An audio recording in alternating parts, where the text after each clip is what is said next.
Sejak Mensreya rilis di Netflix, ada banyak sekali pertanyaan yang masuk.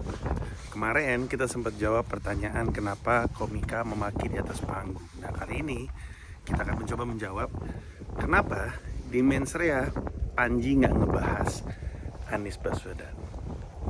Selamat malam dan selamat datang 10.000 penonton di Indonesia Arena Jakarta dalam acara stand up comedy special show Mensreya dari Panji Pragiwaksono.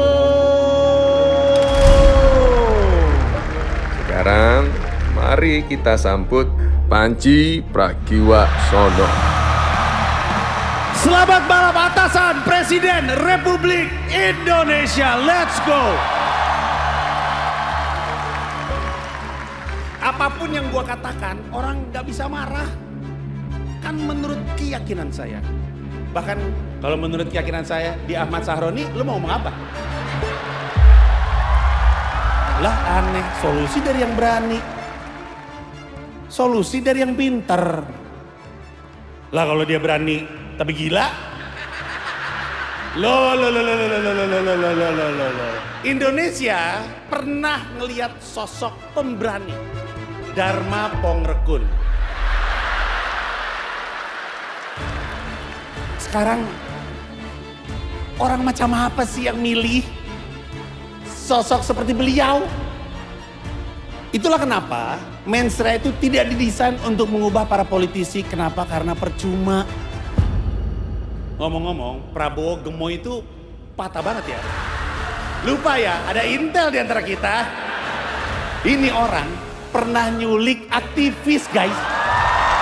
Enggak semua polisi seperti Irjen Teddy Minahasa. Ada juga yang kayak Ferdi Sambo.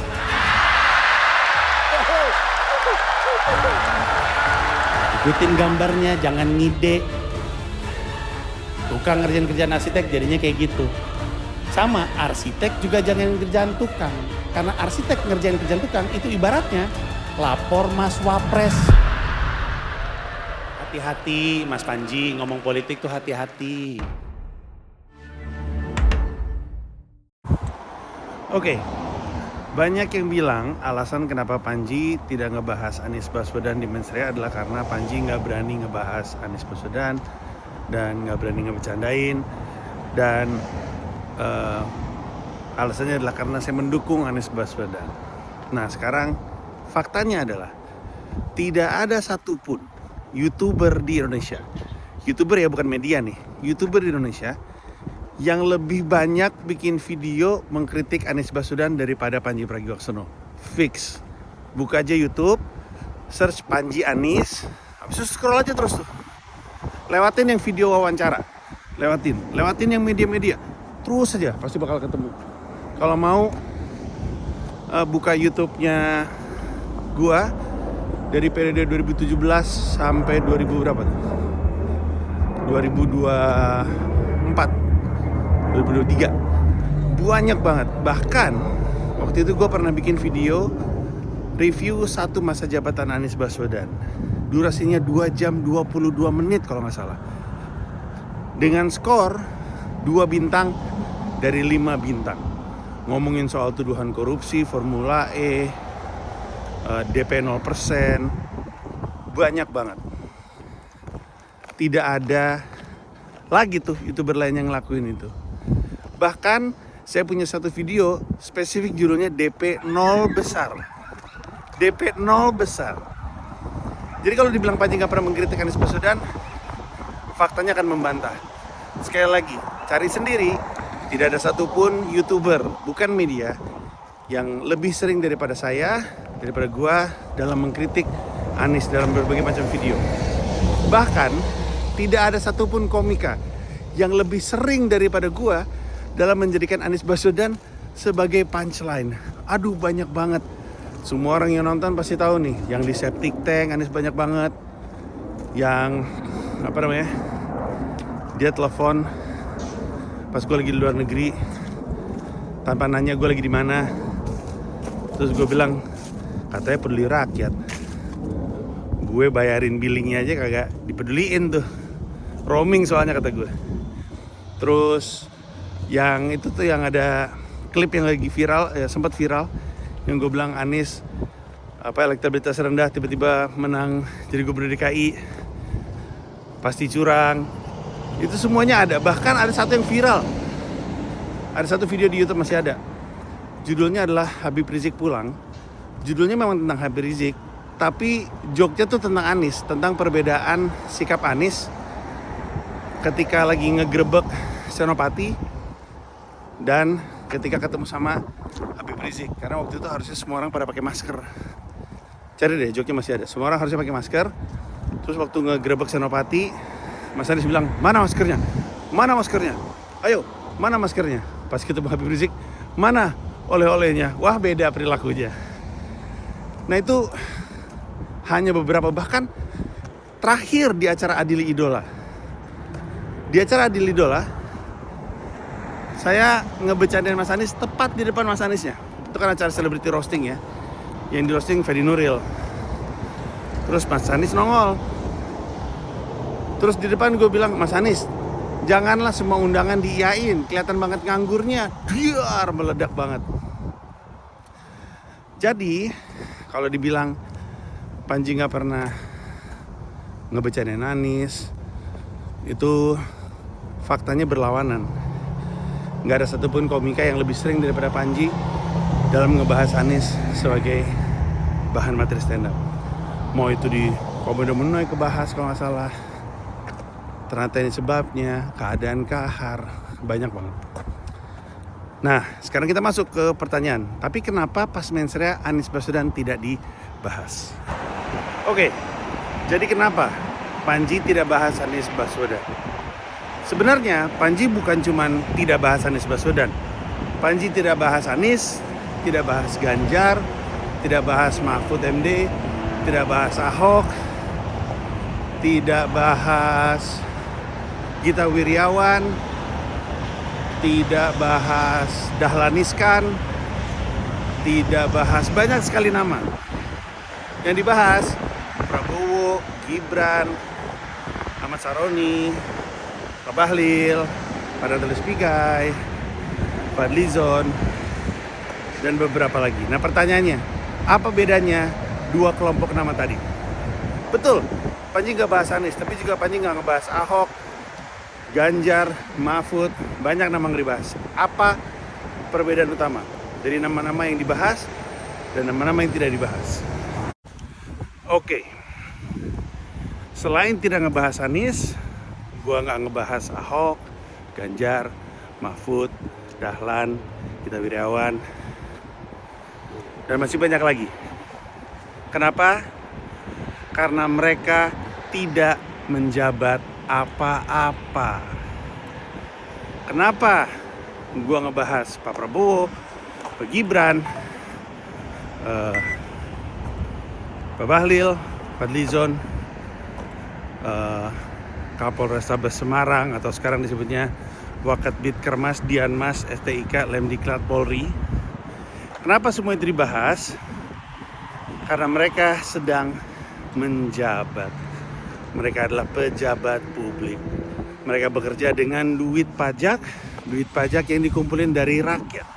Itulah kenapa joke pertama, atau salah satu joke pertama adalah untuk mengingatkan orang, kita punya hak dalam menentukan kita suka atau nggak suka. Hak kita. Belum tentu kita benar, tapi tetap hak kita. Kenapa? Karena kita bayar pajak dari PPh 21. Tapi kalaupun yang nggak bekerja atau mungkin sektor non formal kerjanya, kita kan tetap ada pajak konsumsi, bayar bensin, pulsa, segala macam beli-beli itu kan bayar pajak. Kecuali pajak rumah makan itu masuknya ke Pemda kayaknya. Tapi intinya kita tuh bayar pajak. Semua yang tadi kita sebut itu tuh selama masa dalam jabatan kita tuh berhak untuk ngekritik. Inilah juga kenapa Pak Luhut Binsar Panjaitan kalah sama Haris. Karena Haris Azhar bersama dengan Fathia itu ngebahas hasil riset. Yang dibahas di situ sama seperti yang dibahas di Mensrea adalah berita yang udah ada, cuman dihantarkan secara komedi. Jadi mereka-mereka itu dibahas karena mereka-mereka menjabat. Yang lain ngapain dibahas? Nggak ngejabat. Mereka nggak ngambil duit pajak kita. Mungkin dulu pernah, tapi saat itu mereka tidak menjabat apa-apa. Bedanya Pak Prabowo sedang jadi presiden kita, Pak Gibran sedang jadi wapres. Jadi apapun yang mereka lakukan dan mereka katakan penting untuk kita bahas dong. Kalau presiden kita bilang mau maafin koruptor, boleh dong kita bahas. Kalau presiden kita punya masa lalu pernah mengamankan aktivis, mengamankan kata beliau, boleh dong kita bahas. Kalau Pak Gibran bikin sebuah kebijakan yang menurut keyakinan saya lebih banyak aspek PR-nya ketimbang aspek manfaatnya, apalagi mengingat posisi beliau sebagai seorang wapres, masa nggak boleh? Kan menurut keyakinan saya boleh dong. Nah itulah alasan kenapa Anies Baswedan nggak dibahas, kenapa Ahok nggak dibahas, kenapa Pak Gita Wirjawan nggak dibahas, Dahlan Iskan, Mahfud MD, Ganjar Pranowo tidak dibahas. Pertanyaan selanjutnya, bagaimana dengan orang-orang yang tidak menjabat tapi dibahas? Bukan cuma disebut ya, Verdi Sambo disebut tapi tidak dibahas. Bagaimana dengan orang yang tidak menjabat tapi dibahas? Seperti siapa misalnya? Pak Joko Widodo, Irjen Teddy Minahasa, Dharma Pongrogo. Oke, satu-satu. Pak Jokowi dibahas karena Pak Jokowi adalah Presiden Republik Indonesia yang ke-7. Beliau adalah presiden. Jabatan spesial membutuhkan kebijakan-kebijakan spesial. Orang yang udah di jabatan seperti itu udah pasti dibahas terus. Orang suka nanya, bahkan Pak Jokowi sendiri bertanya-tanya, saya ini udah gak menjabat, kenapa sih saya dibawa-bawa terus? Jawabannya adalah karena Pak Jokowi adalah Presiden Republik Indonesia yang ke-7, benar gak sih? Kalau gak salah ya. Karena kan tidak ada istilah mantan presiden sebenarnya. Yang benar adalah Presiden Republik Indonesia yang ke-7.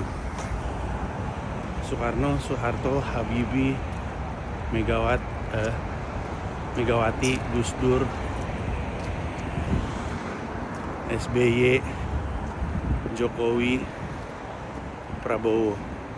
Gus Dur dulu baru Megawati, tapi SBY, Jokowi, Prabowo. Betul. Namanya presiden pasti dibahas terus. Jangankan Pak Jokowi, Soekarno juga masih disebut-sebut sampai sekarang. Soeharto juga masih disebut-sebut sampai sekarang. Apa ada keluarga Soekarno, Soeharto nanyain, ngapain sih masih sebut-sebut nama saya, nama bapak saya, nama kakek saya? Ya enggak kan? Karena kan presiden, apa yang beliau katakan dan apa yang beliau ucapkan ketika beliau jadi presiden atau sudah menjadi Presiden Republik Indonesia yang ke-7, itu layak untuk kita bahas terus karena sejarah. Apapun yang beliau katakan, apapun yang beliau ucapkan, itu tercatat sebagai bagian dari sejarah karena yang nyebut dan yang ngomong dan yang melakukan adalah Presiden Republik Indonesia yang ke-7. Jadi itu jawabannya. Bagaimana dengan Irjen Teddy Minahasa? Special case. Tapi special case-nya adalah karena kejahatan yang beliau lakukan adalah kejahatan yang menurut gua harus diketahui oleh banyak orang. Sekali lagi, di mana-mana gue sebut, Mensreah tidak didesain untuk menjatuhkan siapa-siapa, untuk mengubah yang di politisi pun enggak, yang di dunia politik, tapi untuk mengubah rakyat. Dari mana? Dari memberikan rakyat Indonesia sebanyak-banyaknya informasi tentang apa yang pernah terjadi di Indonesia. Makanya banyak orang bilang setelah nonton di Netflix, dia buka Google untuk nyari tahu referensi. Siapa nama ini, apa yang dia lakukan. Jadi banyak yang baru tahu kejadian-kejadian tersebut. Termasuk Irjen Teddy Minahasa. Beliau bukan cuma polisi yang harusnya menegakkan hukum. Beliau adalah jenderal polisi. Di antara semua penegak hukum, beliau itu jenderalnya. Jadi beliau terlibat bisnis narkoba. Menurut keyakinan saya. Nah, sekarang pertanyaannya adalah Dharma Pongrogo. Kalau Pak Dharma Pongrogo itu juga special case. Special case-nya adalah menurut keyakinan saya beliau terlalu lucu. Terlalu lucu untuk nggak dibahas di acara komedi. Ini kan acara stand up komedi ya. Jadi kan kita nyari topik-topik yang lucu. Dan beliau mungkin tidak merasa lucu, tapi kalau menurut keyakinan saya lucu, mau gimana dong? Lucu banget dan ternyata banyak publik sepakat memang lucu. Jadi beliau dibahas. Nah, pada titik ini mungkin ada yang ngerasa, wah nggak adil dong. Menurut gue Anies juga lucu, menurut gue Ganjar ada lucunya, menurut gue siapa? Mahfud ada lucunya, atau menurut gue Tempo ada lucunya. Kenapa nggak dibahas? kenapa gue yang ngebahas? Kan gue ngebahas yang menurut gue lucu. Kalau menurut lu itu lucu, ya lu yang ngebahas. Atau lu cari orang yang, atau komika yang sepakat bahwa itu lucu dan itu bisa dibahas. Begitu loh. Karena ada banyak komika-komika juga yang sependapat sama Anda. Anda cari mereka, Anda promotori mereka, Anda buat pertunjukan untuk mereka, dan syukur-syukur penontonnya juga banyak, dan syukur-syukur bisa hadir juga di Netflix. Oke, jadi itulah jawaban kenapa Anies Baswedan tidak dibahas, kenapa Ganjar, Ahok, Dahlan Iskan, Mahfud MD, Gita Wirjawan, dan begitu banyak politisi lain tidak dibahas. Semoga menjawab, dan masih ada pertanyaan-pertanyaan lain sih yang muncul. Kemarin kan kenapa komika memaki, kemudian kenapa Anies nggak dibahas. Masih ada beberapa pertanyaan lagi, cuman gue lagi mikirin perlu dijawab atau tidak ya. Tapi yang pasti terima kasih untuk semua atas doanya, atas dukungannya.